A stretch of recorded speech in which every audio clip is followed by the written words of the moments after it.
So I bought the Volkswagen Bug, and I had never driven a stick shift before. So it was New Year's Eve. It's my birthday. My mother, on the day of New Year's Eve, took me down to the dealership, the dealers, a used car, sold me the car, and I figured I can learn to drive this thing home. I'll figure out the stick on the way home, and I did. And it was a great car.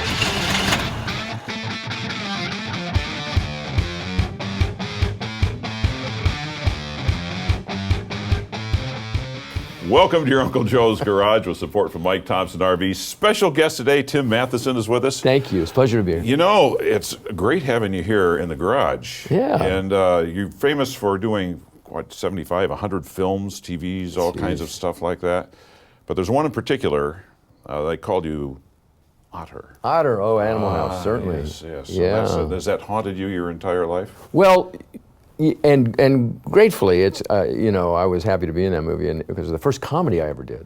Really? I had been doing westerns and dramatic roles before. You were in that. Bonanza, weren't you? Yes, I was in the final year of Bonanza. When they shot you, did you get to wear an arm thing around your bandana around your arm? Sure. Oh, that was classic. It was good. Lauren and Michael Landon and it was a great the Ponderosa. The Ponderosa, and then you ended up in a goofy movie about college. Yeah. Well, it was I had gotten sick of doing all these kind of westerns and the drama of all that, all the TV dramas. I was the guy next door, so I just took a bunch of improv classes, joined the Groundlings here in Los Angeles, and got an audition for this movie, and I was the long shot, and it all came into place, and I was just happy to be a part of it. Well, we're happy you're with us here today. Thanks. I must point out, since you're in the garage, we always ask for a story about your first car. First car was a good or bad? It was a good car. I'll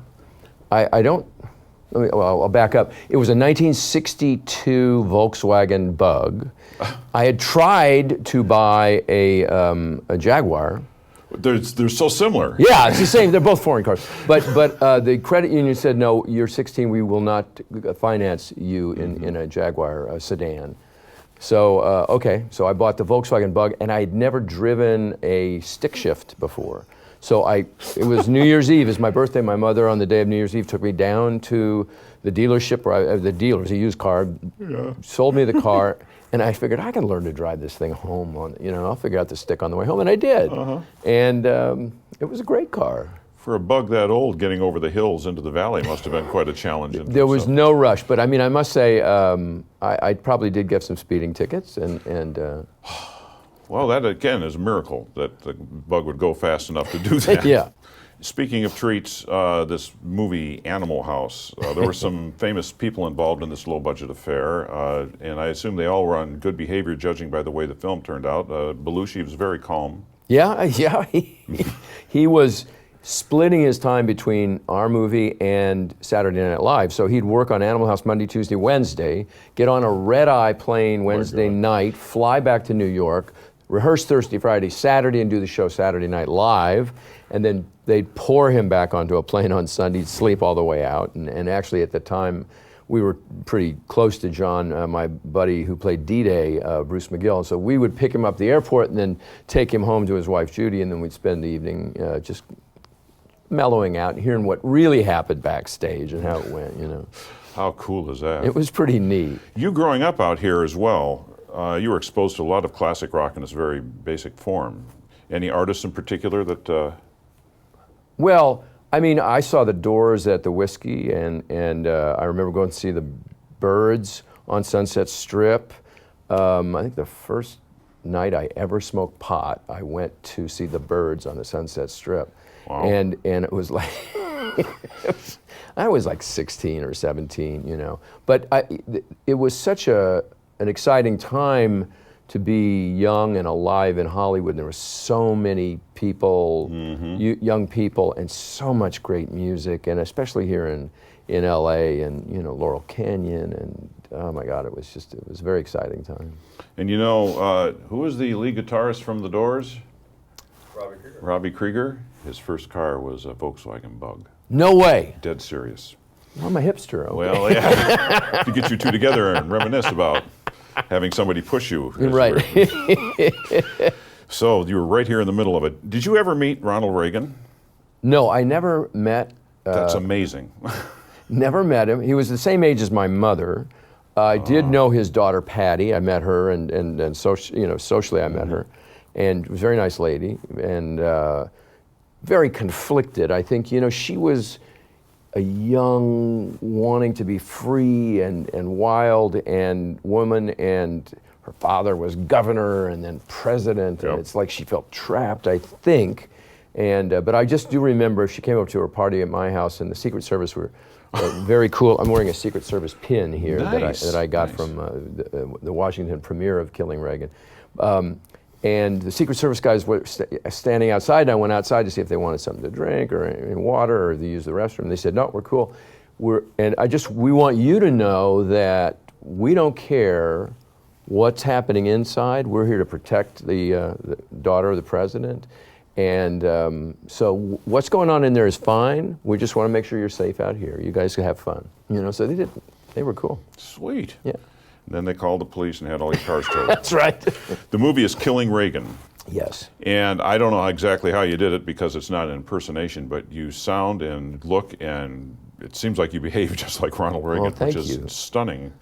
Did that take a lot of work, or is that just your professional?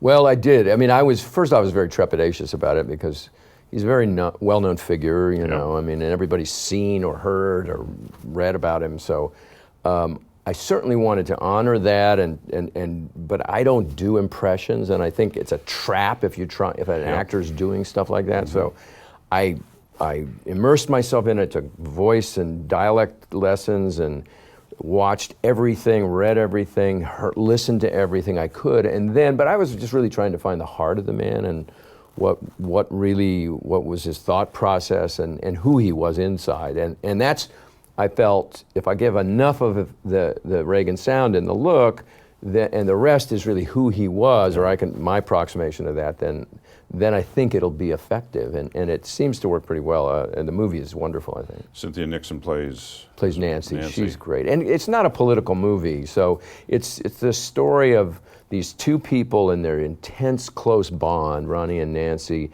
during the primaries, and then once he was elected, and then this poor, demented young man, John Hinckley, and his delusions. And really, you come away, I was surprised, with a real insight and a sense of admiration and affection for Ronnie and Nancy, and pity for this poor lost soul, and it's just as their worlds collide.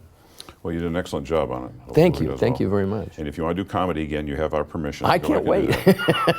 Any follow-ups on Johnny Quest? Do you think there'll be another one of those? They might be doing a live action. I think Dwayne Johnson's been talking about it. Oh, really? Yeah, he could be Race Bandit. Wow, I love it. Thank you, Tim. Thanks you for very coming much, in. Joe. Thank you. What was your favorite car? I had a 58 Chevy pickup that I... A pickup? Yeah, pickup. Did it have the voluminous rear fenders on it, like it was a rocket ship or something? Well, no. The 58 was pretty smooth, I thought, and it had a fairly decent window. The 57s had the fins, I think. Yeah.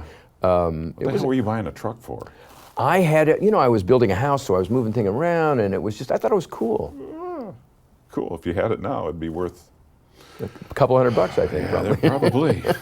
Thank you again. Thank you. Much. You haven't been in the Uncle Joe's Garage yet. But I got some good news. We have created a mobile version of the Uncle Joe's Garage, thanks to our friends at Mike Thompson RV Superstores. Like they say, don't miss a moment. And don't miss the mobile Uncle Joe's Garage coming to location near you.